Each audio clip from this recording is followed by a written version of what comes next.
up, guys? I am coming into Shimanto City, which was the whole plan of this trip, you know. And I guess there it is. That's supposedly the most beautiful river in Japan, but I'm not really buying it. That's like meh. I'm not saying it's bad, but eh.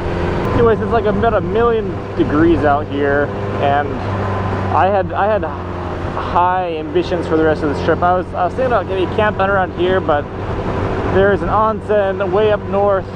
It's supposed to be like over 1,000 years old, and I was gonna go there, but then I looked at my maps and it was like, it said 4 hours to get there. I'm like, no. My campground is about 34 kilometers out, and I figure I'd just do a little chatty poo with you guys while I was heading over there. Dripping, you know, it feels fine right now, but as soon as you stop, I just start dripping sweat. You know, going back to that river, that's supposed to be the most beautiful river in Japan, right? And this is not a bad thing, but it's kind of, well, I don't know, it's to me it's a superficial thing, but it's also a good thing because it comes down to local pride about something. But everywhere you go in Japan, every little tiny thing, every little city is gonna have, oh, this is the best thing. This city is famous for this. This is the best thing in Japan. This is the tallest, this is the smallest, this is the widest, this is the stinkiest, this is the cutest. It's always like there's always so many superlatives about some little town in Japan. And you know, so I guess this town has got the most beautiful river, which I think is weird. Oh, there it is. I mean, it is nice, it's wide, it's big, but it's subjective, right? I don't know, like, it's like, I told my wife, where are you? I said, I'm in Shimanto City. She said, you should have some sort of fish, she said. Well, basically, like I said, well, how did you know it was good? Well, she said, I saw some people eating it on TV and they said it was good. But it's like, if you've ever watched Japanese TV, you know that half of it is just them eating food, and half of them, like, I've seen about 1,000 pounds of food eaten on TV over here, and I've never heard one person say, oh, this is not good, or I don't like this very much, or even this is okay. It's always oishi, oishi, oishi, delicious, delicious, delicious, delicious. So it's like trivia almost. You know, like you say, I could say a place in Japan. And by the way, my wife's never been here, right? You know, like if I tell people, oh, I'm going to, I think it was Tokushima. I'm not sure if that's right. They're gonna say, oh, you should have onions. The onions in Tokushima are really good. And like, an onion is an onion, man. And there's no doubt that they probably produce more onions in neighboring prefectures or whatever, but it doesn't drive me crazy, but I just think it's funny that every single place in Japan has got the best, the most something. But let's see this guy. This guy's from Kochi, and one of the things about Kochi is they said that they're supposed to have the most friendliest drivers. And I have noticed that before they even told me, god damn, I recognize these drivers are so kind, so considerate.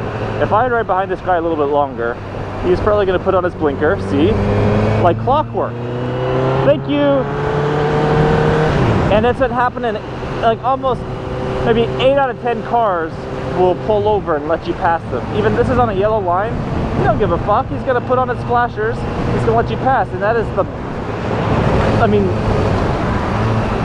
I don't know why. Is it because, you know, it's like a chicken or the egg scenario? Are they good drivers because of something, or are they good drivers because the legend has it that people in this place are good drivers, so they just kind of follow their own rules because that's what they've heard their entire lives? You know what I mean? I have no idea, but I love it. Like, and you know what? The thing is it's made me a much more considerate biker too, because generally I would just shift down a gear, 2 gears, and just roar past them, because in Wakayama they don't give a, you know, they won't give you any space. But over here, it's like, since they probably are going to let you pass, I'm a little bit more patient, and I just let it go. So they're considerate to me, and it makes me want to be considerate back. This is beautiful, though. Yeah, so we pulled on the campground last night, and he was talking about Kochi and about this and this and this. And something I mentioned, I said, wow, the drivers are really nice over here. And he said, actually, that's what this place is famous for, is friendly drivers. And I don't know, generally I find these like anecdotes about each place in Japan to be kind of stupid, honestly, kind of a little, not stupid, but just too superficial to put any weight on them. But the one time it finally came true, the one thing that I'll give you the Kansai rider seal of approval, the drivers in this place are awesome. I actually like, this place is nice, but I would almost consider moving here just for the considered drivers. Because this place has got a lot of great touring roads. Not a lot of traffic to begin with, but it makes your riding so much more enjoyable when you know you can just get around a group of cars. Ooh, an old Chevy truck. I haven't seen one of those in a long time. It gets a little trickier when you got a group of like 3, but let's see if we can make something happen here. When you get in a group, it gets a little tricky, I think. That looks like some CRF territory. Little does this person know that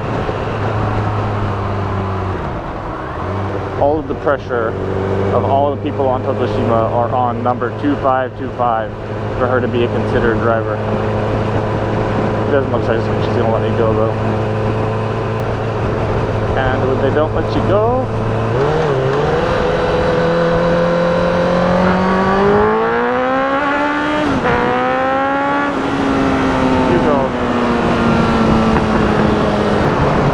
anyway, guys, I'll see you later.